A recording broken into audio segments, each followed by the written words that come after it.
자, 다음으로 11번 문제 보도록 하겠습니다. 영구자석의 재료에 적합한 것은 너무나 기본 문제죠. 자, 영구자석은 히스테리시스 면적이 큰 것을 말해요. 해서 보자력도 크고 잔류자기도 모두 큰 그런 자성체를 말한다. 그래서 정답은 자, 잔류자석 밀도와 보자력 모두 커야 한다라고 표현해야 되겠죠? 해서 정답은 4번입니다. 자, 다음으로 12번 문제 볼게요.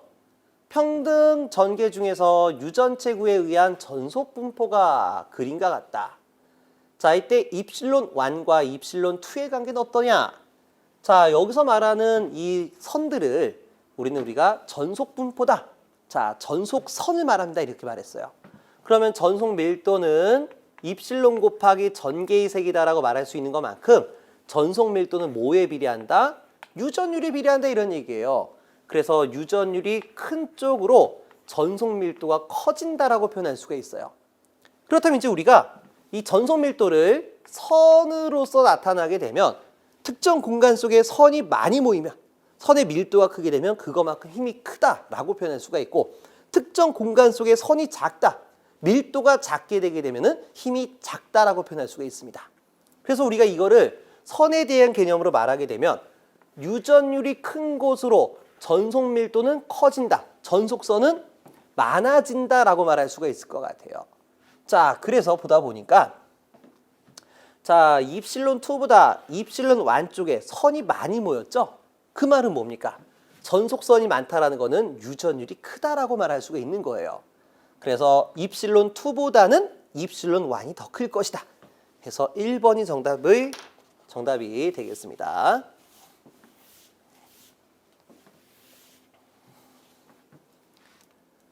자, 다음으로 13번 문제 볼게요. 환상 솔레노이드의 단면적이 S, 평균 반지름이 R, 권선수가 N이고 누설 자속이 없는 경우 자기 인덕턴스의 크기는 얼마가 될 것이냐.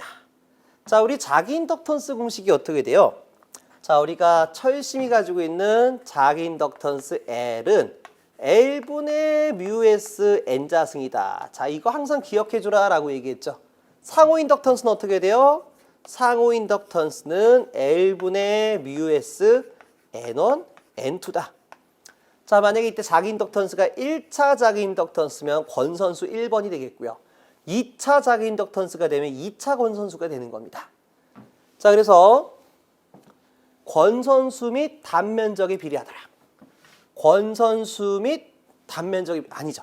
권선수 제곱에 비례해야 되겠죠. 그러니까 첫 번째는 틀렸고요. 두 번째, 권선수 제곱 및 단면적이 비례한다. 권선수 제곱 및 단면적이 비례하더라. 자, 2번이 정답되는 걸 알 수가 있습니다. 자, 세 번째 한번 볼까요? 권선수의 제곱 및 평균 반지름에 비례한다. 자, 평균 반지름 안 나와 있죠? 자, 이때 단면적을 구하게 되면 자, 우리가 철심을 표현하게 되면요. 자, 우리가 여기서 말하는 이게 바로 평균 반지름이에요. 그럼 이 평균 반지름은 이 철심의 길이가 Lm니까 2파이 R이 돼요. 그러니까 여기가 2파이 R이 된다고요. 그러니까 평균 반지름과 어떻다? 반비례 관계를 갖는다. 비례가 아니고요. 그래서 3번은 틀렸다라고 말할 수가 있겠습니다. 자, 4번도 읽어보시면 금방 알 수가 있어요. 단면적의 반비례가 아니라 단면적의 비례였죠. 해서 정답은 2번이 됩니다. 자, 다음으로 14번 문제 볼게요. 전하가 2. 자, 우린 전하의 기호를 Q라고 쓰고 있는데 여기선 2라고 표현해놨습니다. 자, 그런데 질량이 M인 전자가 자, 이거 좀 그러네요. 자, 문제가 전자라고 되어 있는데 이 앞에 전하라고 표현했어요. 그 말은 뭡니까? 여기서 말한 2라는 거는 전자가 가지고 있는 전하량의 크기다라고 해석을 해줘야 될 것 같아요. 결과적으로는 뭐로 해석해라? 전자 2라고 해석하는 것이 바람직하다 이런 얘기입니다. 자, 이런 질량이 Nkg인 전자가 전개 이내에 놓여 있을 때 최초에 정지하고 있었다면 T초 후에 전자의 속도는 얼마가 될 것이냐. 자, 이런 것들은 저희가 틀려도 좋은 문제입니다. 시험에 자주 나오는 유형은 아니에요. 자, 문제를 해석하게 되면 다음과 같습니다. 자, 우리가 평행판 콘덴서 극판이 자, 이와 같이 놓여져 있어요. 이렇게. 자, 여기가 지금 현재 플러스의 전하, 마이너스의 전하가 충전됐다고 칠게요. 그러면 이곳으로부터 이렇게 전개가 이렇게 작용하게 될 것 같습니다. 자, 이와 같이 평등 자기가 작용하고 있는데, 자, 이 자기가 아니죠. 죄송합니다. 평등 전개죠. 평등 전개가 존재하고 있는데 여기에 전자가 놓여지게 되는 거예요. 자, 전자의 부호는 마이너스가 되겠죠. 그렇다면 이 전개 내에 전자가 입사하게 되면 전개의 반대 방향으로 전자력이 만들어지더라 이런 얘기입니다. 당연히 플러스와 마이너스는 흡입력, 마이너스와 마이너스는 반발력이니까 전개의 반대 방향으로 힘이 작용을 하겠죠. 그렇다면 이때 작용하는 힘은 얼마냐? 전자의 크기와 전개의 세기에 비례하더라. 2 곱하기 2다 이런 얘기입니다. 자, 하지만 우리가 이 공기 중에, 이 공간 중에 전자가 놓여 있더라면은 우리가 이 전자를 가만히 냅두면 전자가 떨어질 수밖에 없어요. 왜요? 이 전자가 가지고 있는 자중에 의해 가지고 또는 중력의 힘에 의해 가지고 밑으로 떨어지려고 한다 이런 얘기입니다. 그렇다면 이때 작용하는 중력의 힘은 얼마가 돼요? 질량 곱하기 중력 가속도가 되는 겁니다. 자, 물론 중력 가속도라는 거는 dt분의 dv죠. 다시 말해 속도의 변화량이 바로 가속도가 되는 거죠. 근데 본 문제는 이렇게까지도 안 나와요. 자, 가속도는 초당 속도다. 이렇게 t분의 v다. dt분의 dv가 아니고 t분의 v다라고 표현하게 돼요. 그렇다면 이제 우리가 이 전자는 전개에 대해서 흡입력에 대한 작용하는 힘도 존재하게 될 것이고 자중에 의한 중력의 힘도 작용한다 이런 얘기예요. 근데 이러한 전자가 정지하기 위한 조건에서의 속도를 물어보고 있습니다. 그 말은 뭐예요? 이 두 개의 힘이 같을 수밖에 없다. 그래야지만 이 공기 중에서 정지 상태로 있다 이런 얘기죠. 그래서 이 E는 우리가 T분의 mv다 이렇게 표현할 수가 있어요. 자, mv다. 자, 이건 velocity, 속도가 되는 거예요. 그래서 이제 문제에서는 속도를 물어보고 있어요. 그래서 속도는 자, m이 내려가게 되면은 질량분의 전자가 가지고 있는 전하량 곱하기 전개 곱하기 그 다음에 시간이 될 것이다 라고 표현할 수가 있겠네요. 그래서 정답은 m분의 2 곱하기 t. 그래서 4번이 정답되는 걸 아실 수가 있습니다. 자, 이 문제는 저희가 틀려도 좋을 만한 문제긴 한데요. 우리가 기출문제를 분석했던 분이라고 하게 되면 자, 반드시 맞힐 수밖에 없는 문제다 라고 볼 수가 있겠죠. 자, 다음으로 15번 문제 보겠습니다. 다음 중 비투자율이 가장 큰 것은 뭐냐? 비투자율이 가장 큰 순서는 철, 니켈, 코발트 이렇게 말할 수가 있겠죠. 해서 다른 것들보다 높은 것은 뭐가 있다? 니켈이 있다라고 말할 수가 있겠네요. 정답은 4번 되겠습니다. 자, 다음에 16번 문제입니다. 그림과 같은 환상 솔레노이드 내 철심 중심에서 자개의 세기. 자, 이건 우리가 계속해서 얘기했던 겁니다. 솔레노이드에서 자개의 세기 H는 얼마가 된다? L분의 NI가 되는데 이때 L 값은 자루의 길이가 되죠. 그래서 자루의 평균 반지름이 R이었다라고 하게 되면 자루의 길이는 2파이 R로서 바꿔 쓸 수 있을 것 같습니다. 자, 그래서 이를 나타낸 정답은 2파이 R분의 NI 2파이 R분의 NI 해서 2번이 정답된 걸 아실 수가 있겠습니다. 자, 17번 문제. 강자성체가 아닌 것은 뭐냐? 자, 강자성체 앞에서도 말했던 것처럼 철, 니켈, 코발트가 되는 거예요. 그래서 철, 니켈, 코발트가 되는 거지 구리는 아니다. 자, 구리는 우리가 금, 은, 동, 창연 뭡니까? 반자성체가 되는 거죠. 그래서 구리는 반자성체에 속한다라고 볼 수가 있겠습니다. 자, 다음에 18번 문제요. 반지름이 A메타인 원형 도선 2개, 루프가 Z축상의 그림과 같이 놓인 경우 전류가 흘렀을 때 원형 중심 축상, 자, 중심 축상에서의 자개의 세기는 얼마가 되냐? 자, 원형 선전류 한번 그려볼까요? 자, 이렇게 원형 선전류가 있어요. 이렇게 이때 전류 이 도선의 반지름이 A메타이고요. 자, 예로부터 Z메타만큼 떨어진 지점에 Z메타만큼 떨어뜨린 지점에 자개의 세계 H는 얼마가 될 것이냐. 자, 그때 자, 이 지점과 이렇게 직각삼각형을 그렸을 때요. 이렇게 만들어진 선의 길이를 R메타라고 하자라고 하도록 하겠습니다. 자, 그럼 R이라는 거는 루트 밑변의 제곱 더하기 높이의 제곱이 되겠죠. 자, 물론 루트라는 거는 우리가 지수로 바꿨을 때 2분의 1승이다 라고 얘기할 수가 있습니다. 그렇다면 원형 선전류, 자, 이렇게 원형 선전류가 흘렀을 때 중심에서 일정 거리만큼 떨어뜨린 자개의 세기는 얼마냐? H는요 2R의 3제곱에 A자승 I다. 이렇게 외워주시길 바랍니다. 그렇다면 여기서 R값이 이거의 2분의 1승인데 여기다 다시 한번 3승이 되다 보니까 얼마가 만들어진다? 2가로 열고 Z의 제곱 플러스 A의 제곱의 몇 승? 2분의 3승의 A자승 I다 라고 얘기할 수가 있겠습니다. 자, 근데 문제를 보다 보면요. 지금 두 개의 도선이 있는데 전류의 방향이 똑같아요. 그러면 앙페르 오른나사 법칙에 의해서 체크하게 되면은 둘 다 자기의 방향의 위쪽으로 동일하게 작용하는 것을 아실 수가 있어요.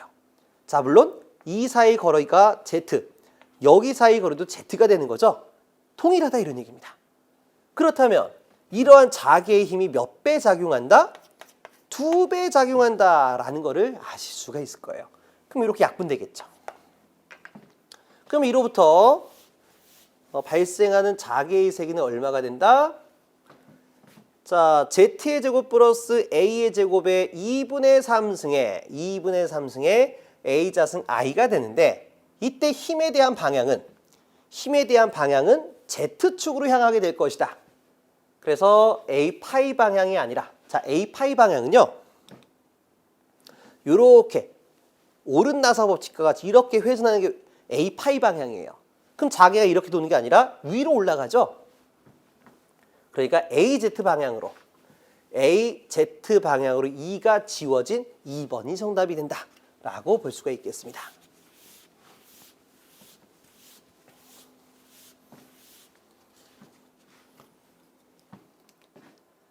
자, 다음에 19번 문제 보겠습니다.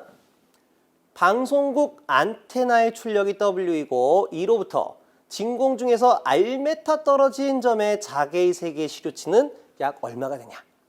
자, 우리가 안테나로부터 나가는 출력을 방사전력이다라고 얘기했어요. 방사전력이다. 자, 그렇다면 방사전력은 포인팅 벡터. 자, 포인팅 벡터 곱하기 단면적이다라고 얘기했죠. 자, 방사전력 W라고 할까요? 문제에서 W라고 그랬으니까 방사전력 W는 포인팅 벡터 곱하기 단면적이다. 자, 여기서 포인팅 벡터는 전개 곱하기 자개가 되는 거죠. 그렇다면 우리가 이 안테나로부터 만들어진 전자파는 루트 입실론 제로 2 이코르. 자, 매질이 진공이라고 할게요. 루트 뮤 제로 H에 대한 관계식이 있어요.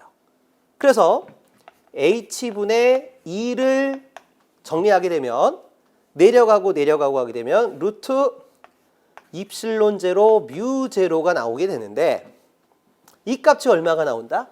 상수값 풀어주게 되면 120파이가 나와요. 그리고 120파이는 377이 만들어집니다. 자, 그래서 전개 2는 H가 넘어가니까 120파이 H가 되고 또는 377H가 되고요. 자개 H는 자리 바꿈 해주니까 120파이분의 2가 된다라고 표현할 수가 있을 것 같아요. 자, 근데 여기서 우리가 요구한 건 뭐였어요? 요구한 거는 자개의 세기의 시료값이다 이런 얘기죠. 그러니까 여기 나와 있는 전개 대신에 377H 값으로 바꾸는 거예요. 그러면 377h로 바꾸면 377h 제곱 곱하기 단면적이다 라고 말할 수가 있겠죠. 자, 그리고요. 우리가 안테나로부터 시그널이 이렇게 나가게 되면 이로부터 만들어진 공간은 구체적입니다. 구체적. 이 구공간이 구공간. 그렇기 때문에 이 구가 가지고 있는 구면은요. 자, 이때 거리가 R메타라고 하게 되면 구의 면적은 4파이 R자승이 되죠. 자, 여러분 다 아시죠? 그래서 여기다가 다시 한번 바꿔주게 되면은 자, 방사전력 W는 377H 자승 곱하기 4파이 R자승이다 라고 표현할 수가 있을 것 같아요. 자, 그래서 우리가 여기서 H를 구하게 되면 377 곱하기 4파이 R자승을 넘겨가지고요. 377 곱하기 4파이 R자승분의 W가 된 상태에서 제곱을 풀어줘야 되니까 루트가 들어가진다라고 볼 수가 있겠습니다. 그럼 여기서 4는 2의 제곱이고 R의 제곱이 있으니까 바깥으로 빼내게 되면은 2R분의 1의 루트. 자, 377파이가 살았죠? 377파이분의 W다라고 말할 수가 있겠네요. 자, 그래서 이와 같이 정리가 된 게 몇 번이다? 2번이다 라고 표현할 수가 있겠습니다. 자, 근데 이런 문제는 틀려도 좋아요. 그래서 참고 정도로만 기억을 해주시길 바랍니다. 자, 이제 마지막으로 20번 문제. 직교하는 무한평판 도체와 점전화 점전화에 의한 영상전화. 이거 너무나 쉬운 문제죠. 많이 풀었던 겁니다. 직교 평면에서의 영상전화는 3기가 존재한다라고 했어요. 이렇게 직교 평면에 진전화가 존재하게 되면 여기에 대해서 영상전화가, 여기에 대해서 영상전화가, 여기에 대해서 영상전화가 3개가 만들어진다라고 얘기했습니다. 해서 정답은 2번이 되겠습니다. 자, 그렇다면 우리가 이번 1회차 시험에서 여러분들이 반드시 맞춰야 될 문제와 자, 이 정도는 우리가 여러분들이 배제해도 좋겠다라고 하는 문제를 체크해 볼게요. 자, 20번 문제 기본 문제. 자, 19번 문제는 틀려도 좋을 것 같아요. 물론 맞힐 수도 있는 문제긴 하죠. 네, 체크하겠습니다. 자, 18번 기본. 자, 14번 문제 최근에 나왔다 하더라도 자, 이런 것들은 저희가 출제 유형에 대한 문제는 아니에요. 그렇기 때문에 과감하게 지우셔도 좋을 것 같습니다. 그러니까 다시 말해 이해가 안 된다라고 해서 파실 필요가 없다는 얘기예요. 과감하게 삭제해도 좋겠습니다. 자, 기본.